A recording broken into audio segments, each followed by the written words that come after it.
So, what's up mga master? So, nakabili na tayo ngayon ng action camera. So, bibidyohan ko lang saglit to. So, ito yung nabili natin. Insta360 X5. Ito yung latest model ng Insta360 action camera. So, ito yung camera niya. Napakakinis. So, nilagay ko na rin yung protector. May kasama na rin tong pouch, bag pala, tapos pamunas, tempered glass para sa screen, and bumili na rin tayo ng clamp para sa motor. Dito natin ikakabit yung action camera. So, bumili na rin tayo ng case para maprotektahan yung camera natin kasi medyo mahal yung camera. Metal na rin to, metal.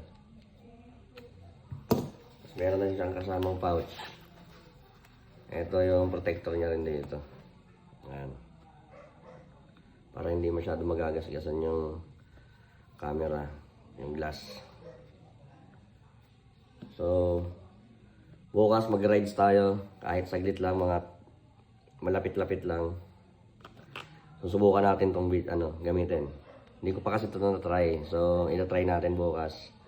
Medyo busy lang kaya hindi ako nakakapag-ride. Tsaka kakarating lang nito nung last week. Ngayon ko lang binidyohan kasi sobrang busy ko talaga. So, yun. Peace.